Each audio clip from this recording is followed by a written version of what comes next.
So the next part here talks about some of the Mahayana philosophies, and so he gives an introduction here, which is a little bit long and, of course, a little bit complicated because the philosophies are a little bit complicated. But we'll go through some selected pieces of this. Among the Theravadins, the two most important philosophies were those of the Vaibhashikas and the Sutantrikas. The outstanding individual interpreter of Theravada Buddhism by general consent is Buddhaghosa, who wrote an extensive commentary on the Pali Canon. A converted Brahmin who lived in the first half of the 5th century AD, his greatest work is the Visuddhimagga, or Path to Purity, a classical systemization of the compendium of Theravada doctrine. But we must not quite pass by the Mahayana philosophers. The most famous of the individual Mahayana philosophers are Nagarjuna, Asanga, and Vasubandhu, who were active in North India during the later formative period of the Mahayana perspective. Mahayana Sutras employ, to a greater or lesser extent, systematic reasoning in defense of the doctrines they teach. And of course, some of the systematic reasoning that they use is a little bit different than the way Western reasoning works, and so sometimes we see things in those texts that are a little difficult for us to follow along without understanding their approach. And some of these discursive elaborations are more easily followed by a Western reader than the terse dialectical arguments of renowned philosophers. Then Nagarjuna's date is less satisfactorily established. He probably lived about the 2nd century. He maintained a position which, in terms of comparison with Western philosophies, would be called a form of nihilism. Only emptiness or the void is real. Asanga and Vasubandhu were half-brothers who lived sometime in the 4th century AD. They expounded a philosophy in which the West would be described as a kind of subjective idealism, holding that mental representation constitute phenomenal reality. But it is very misleading to refer to these philosophies in terms of such analogies with Western speculative systems. Just as typical Western philosophies must be understood in the framework of scientific theoretical presuppositions that are characteristic to the Western mind, so these philosophies must be understood in the framework of the presuppositions characteristic of the Buddhist mind. The nature of goodness, reality, and truth, the context for spiritual liberation as the East conceives this process. When this is done, the basic lines of division would probably be as follows. Mahayana philosophies would either be mainly concerned with practical problems, seeking clarification of the moral values and spiritual techniques involved, distinctly analogous to systems of ethics in the West, or they would be largely concerned also with questions about reality and truth. Excuse me.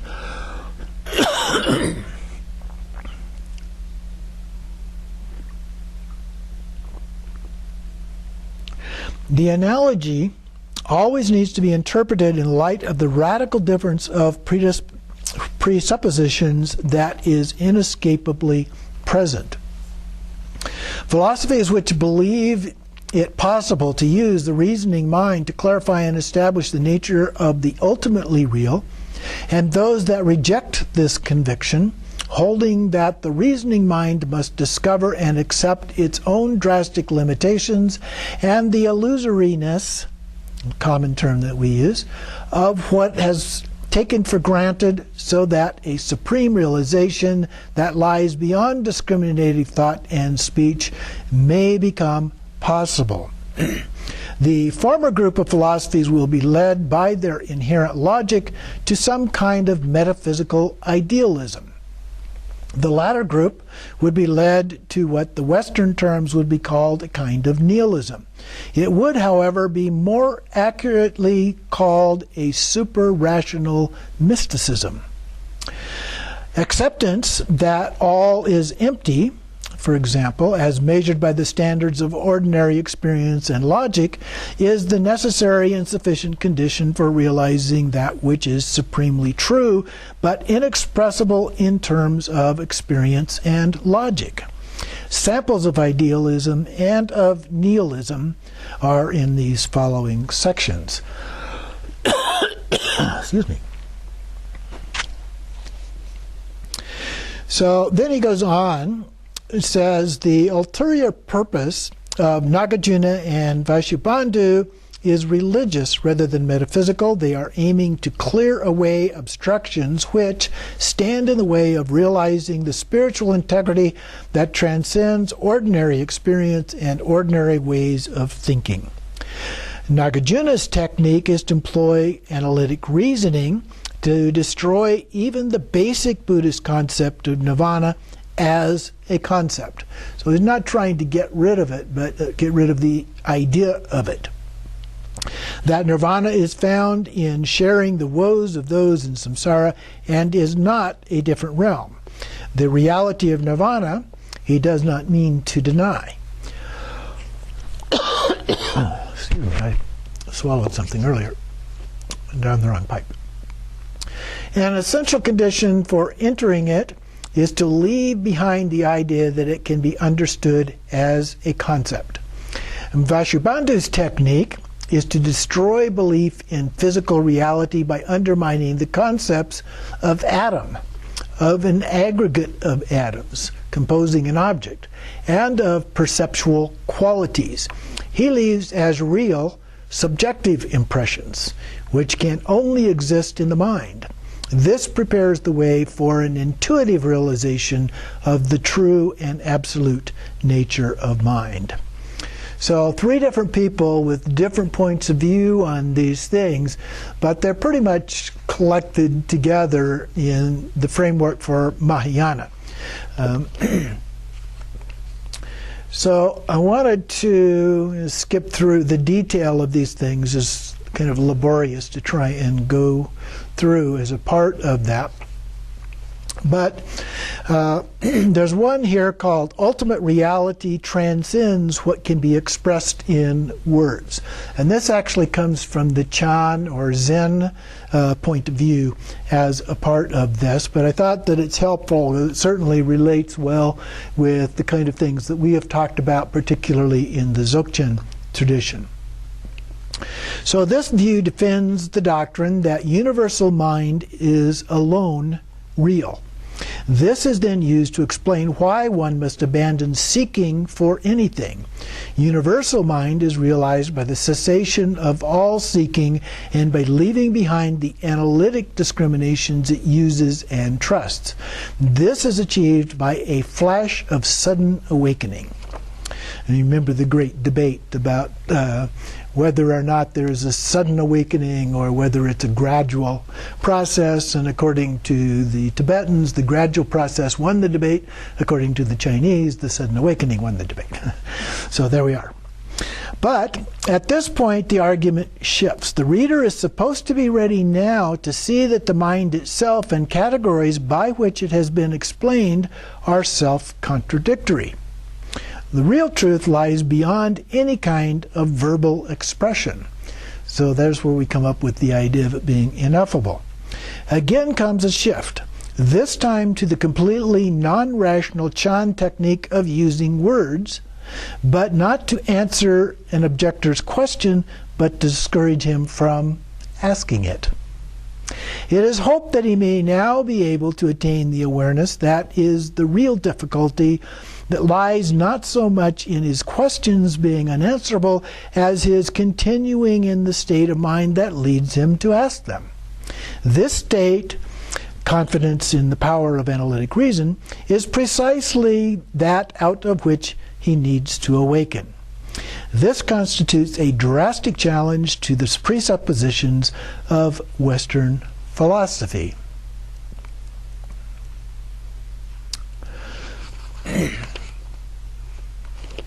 So here, just to give you some examples without going through a lot of detail here, He goes through some of the different schools as a part of this.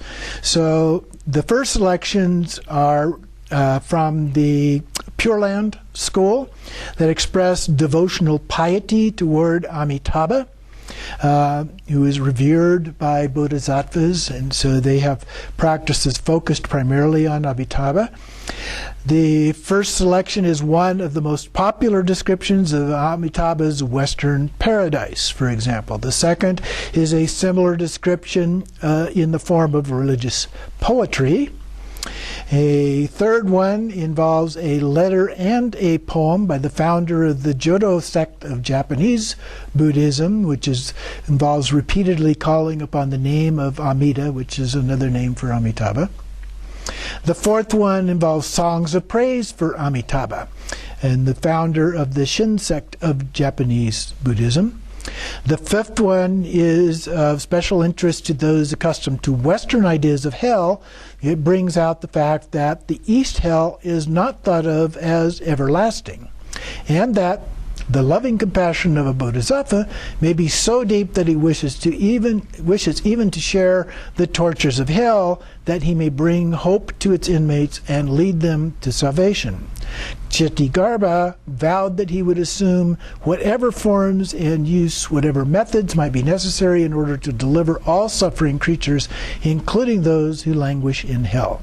The selection describes joyful and grateful meeting of the souls who have found deliverance through his devoted love. So again, I'm going to skip some pages here. Lists brief descriptions of some of the other passages here. So these express the orientation of the Chan or Zen school with special emphasis on the doctrine of sudden awakening. So here, Dao Xing, you can help me with this pronunciation, Cynthia, lived before the Chan school had become established in China, but he taught the doctrine of sudden awakening. What is necessary is to give up error and become an unruffled pond. And then the seventh one here is a popular poem by Shin Zan, who lived about 600. Though trust in the heart we can leave behind in a flash, it's the obstructing alternatives of logical reason can attain the transcendent realization. So there are still things in here in which we can use those kind of things. The eighth is a group of passages by Xin Hui, who died in 760. It teaches all the basic principles of the doctrine of sudden awakening. It is not necessary to engage in prolonged meditation as the Arhats and Pratyeka Buddhas do. When that realization comes, one will see that all the concepts, Buddha, Dharma, etc., by which he had been helpfully guided up to that point, are really, as rational concepts, meaningless. And then there's a selection that illustrates the famous koan device of the Chan and Zen schools. The master asks a question that is intrinsically incapable of being answered in any rational way. The purpose is to shock those who are ready for it into a leap to the super-rational insight of which the koan can serve as the medium. I've done some work, as I've told you before. I started off in Zen, and I've done some work in those areas. And more recently, I discovered there is a book that actually gives answers to a lot of these things. And some of the koans actually do have fairly fixed answers, but other ones don't. Okay, so there's kind of like two types of koans, if you will, as a part of that. But in many ways, it is somewhat like Dzogchen, and you can see a lot of similarities between them. The fact that it was in Tibet early on leads, and around the same time as Padmasambhava, but probably even before Padmasambhava got there, that there's these connections, this overlap. And even with Taoism in China, there's probably connections with that as well. We see a lot of similarity. It is possible, of course, that those three popped up independent of each other without any direct connection, but there's also a pretty good chance that there is at least some kind of connection among them. So what I wanted to do here, rather than again go through a bunch of those, is actually read one of them on a Zen koan, and we'll see if you can figure it out, just for fun. So Riko Liku, a high government officer, asked Nan Chuan, who is a master, "A long time ago a man kept a goose in a bottle. It grew larger and larger until it could not get out of the bottle anymore. He did not want to break the bottle, nor did he wish to hurt the goose. How would you get it out?" So that's the question. Think about that. Okay? The goose grew in the bottle until it's too big to get out. You don't want to break the bottle, you don't want to hurt the goose.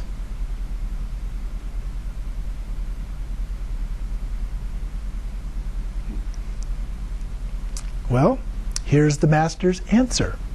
He said, "Oh, officer!" And the response was, "Yes?" And then the master said, "There, it's out."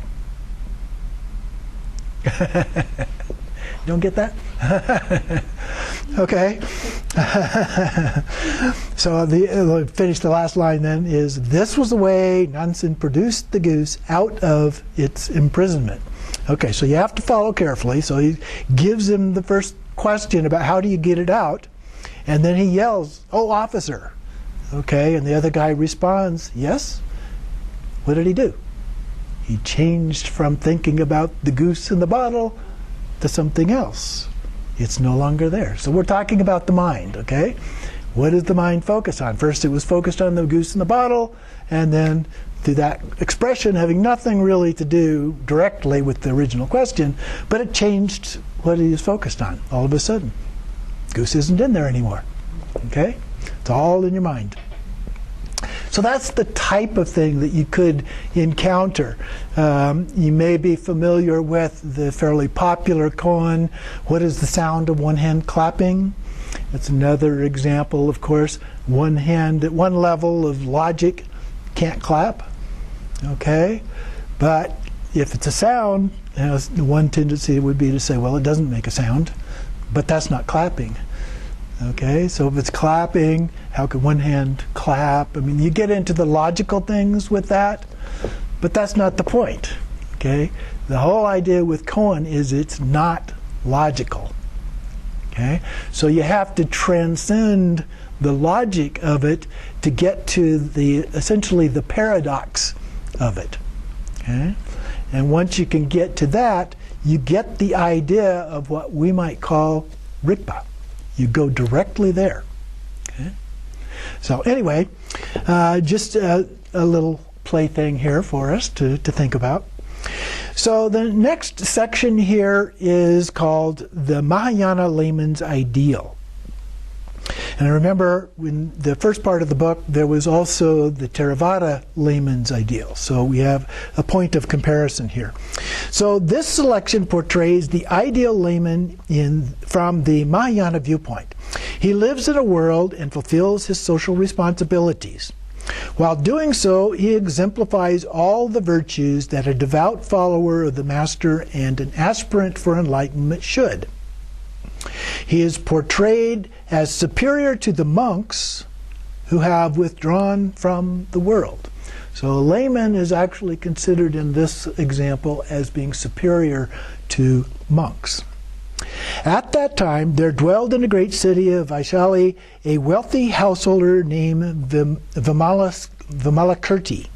Having done homage to the countless Buddhas of the past, doing many good works, attaining acquiescence of the eternal law, he was a man of wonderful eloquence.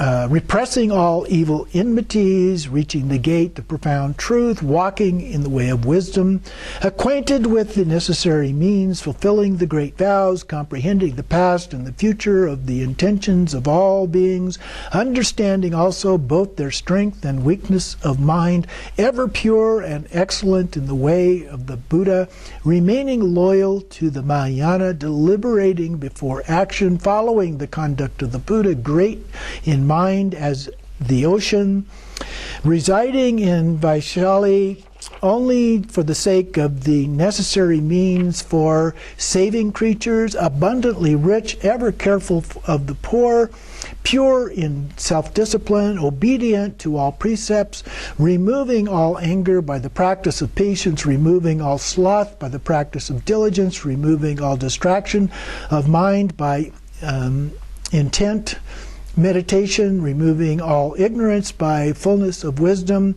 though he is but a simple layman, yet observing the pure monastic discipline, although as this follows from this point, it's certainly a less strict version of monastic discipline here. Through living at home, yet not desirous of anything, though possessing a wife and children, always exercising pure virtues, and obviously monastic community would not be married here.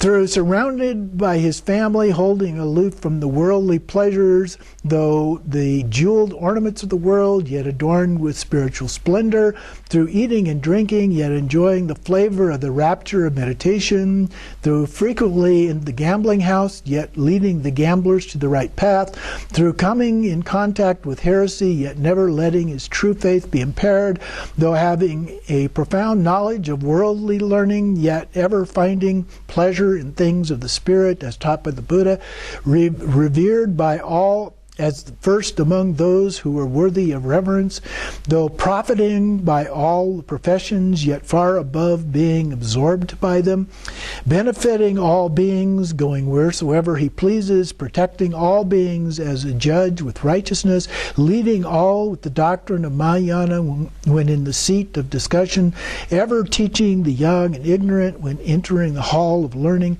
manifesting to all the error of passion when the house of debauchery, pursuing all to seek higher things when at the shop of the wine dealer, preaching the law when among wealthy people as the most honorable of their kind, dissuading the rich householders from covetousness when among them as the most honorable of their kind, teaching warriors patience, removing arrogance when among Brahmins, teaching justice to the great ministers, teaching honesty to the ladies of the court, teaching loyalty and filial piety to the princes, dissuading the masses to cherish the virtue of merits, protecting all beings when among the guardians as the most honorable of their kind.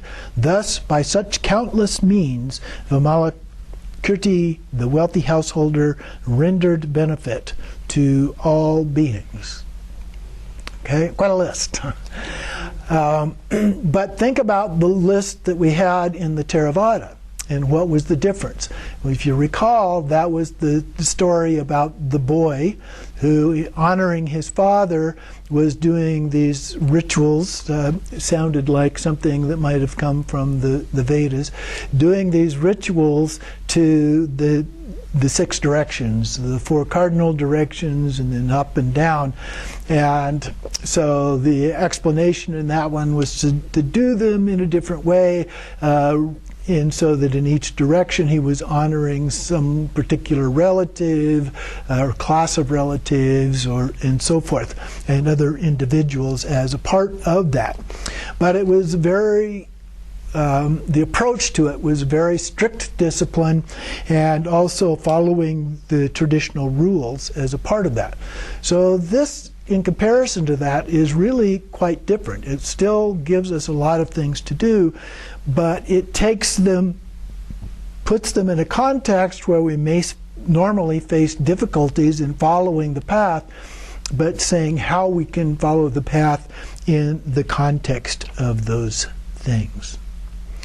So hopefully that will give you a good general view, at least, of the difference between the Theravada ideas, and the Mahayana, even though Mahayana is quite diverse in approaches that are used there.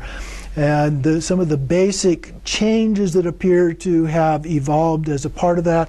It's much more difficult to see the changes that have occurred in the Theravada tradition. The original text is said to have been written about 100 CE, but we know that things have changed. So next time we're moving on to another book that takes a look at what are considered by scholars to be some of the earliest texts and how some of those changes in that tradition in particular appear to have come about. But it's not looking specifically just at the Theravada tradition, but more broadly how things changed over time based on what we consider to be the various earliest of these. So add a little bit of insight into what we've studied so far.